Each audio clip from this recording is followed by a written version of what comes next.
Je crois que quand on pense à Alain Delon, tout de suite, il y a 2 choses qui nous viennent à l'esprit, c'est la solitude et la beauté, ou la beauté et la solitude.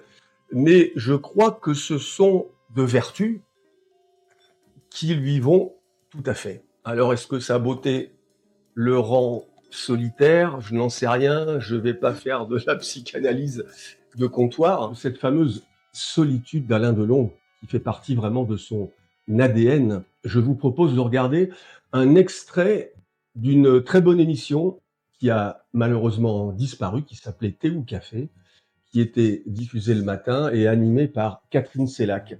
Et elle recevait, il y a quelques années, Alain Delon, et on voit qu'Alain Delon est vraiment heureux d'être dans cette émission et il se livre assez volontiers.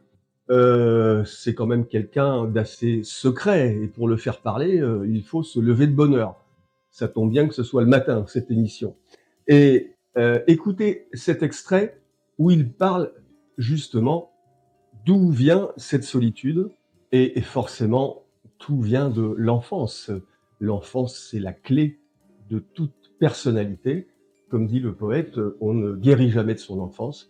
Écoutez Alain Delon nous parler de sa vie d'enfant solitaire. Effectivement, j'étais devenu un enfant gênant, d'abord parce que j'étais un enfant de l'amour de mon père et de ma mère. Et puis j'étais le seul, je n'ai aucun frère, je n'ai aucune sœur, je n'ai que des demi. Et ça m'a toujours manqué et dérangé. Et il fut un moment où je me suis aperçu très clairement, effectivement, que je gênais un peu, que c'était dur. Je ne me suis pas construit en opposition à mes parents, je me suis construit sans penser à mes parents. Et je me suis construit là où on m'a mis, c'est-à-dire dans des pensions. Pension école des frères chrétiennes, école un peu de tout, puisque j'ai changé de pension en pension, puisque j'étais intenable. Comme vous l'avez dit tout à l'heure, j'étais seul. Et j'avais l'impression de vivre seul, de me défendre seul. Heureusement, on me nourrissait à l'école. Sinon, je ne sais pas comment je me serais nourri. Mais j'étais seul. Voilà. Et même si j'étais entouré de camarades, de copains, ils ne savaient pas ce que je pensais et ce que j'avais dans ma tête.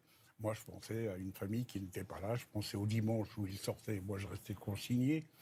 Pendant 3 mois, ils sortaient. Et puis voilà. Donc, c'était ma réflexion personnelle et ma vie personnelle. Alors on a souvent d'ailleurs opposé Delon et Belmondo. J'ai toujours pensé que on nous présentait ce duo, ces 2 locomotives du cinéma français pendant des décennies, comme Delon-Belmondo. En fait, c'est le yin, le yang.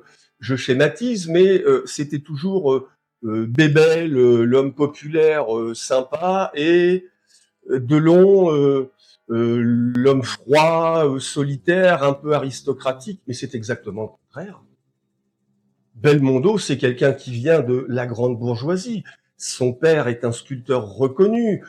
Il fait le conservatoire d'art dramatique. Il vit dans le quartier latin. C'est quelqu'un qui a un niveau de vie assez élevé. Il n'est pas du tout issu d'un milieu populaire. C'est justement le cas d'Alain Delon qui, lui, vient d'un milieu très populaire. Il n'a pas vraiment été élevé par ses parents ou très peu. Il a fallu qu'il se débrouille tout seul. C'est vraiment quelqu'un qui s'est un peu fabriqué lui-même. Et en fin de compte, on nous présente des images qui sont totalement fausses. Et je crois qu'il est bon de rétablir la vérité.